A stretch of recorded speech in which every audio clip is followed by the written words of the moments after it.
Hi my friends, I'm Frankie and welcome to Club Footy Tips and Tricks. I'm a cheese lover and of course there's a lot of different varieties in my deli drawer. Although we eat some almost every day, they can still get dry on the outside. Also, when there's a price reduction on those big blocks, we buy them and freeze half or all of it.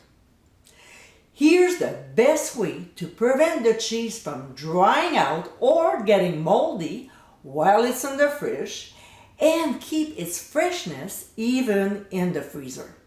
So let's get cooking.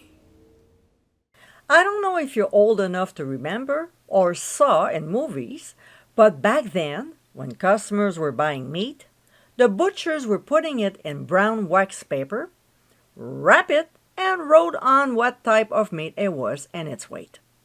The same applied when people were buying cheese. I'm not reinventing the wheel, but reintroducing the old way to keep the cheese fresh for longer. Here's a big block of cheese that was on sale. I'm sure most Canadians can recognize where we bought it. Either it was a good price, you live alone, or are just a small family, or went away for a few days. Whatever the case, there's no reason for you to lose your cheese. Now, I need some in my fridge and the rest I'll be freezing. Portion yours accordingly, okay? For both fridge and freezer, I'll do the same thing.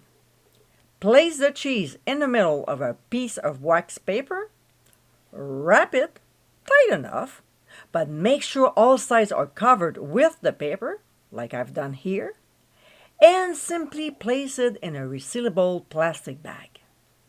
If you have more than one kind, it would be wise to write which cheese it is. Close the bag and transfer it to either the fridge or freezer. Just a quick note, I normally keep my wrapped cheese in the fridge for over a month, and for more info, read the blog.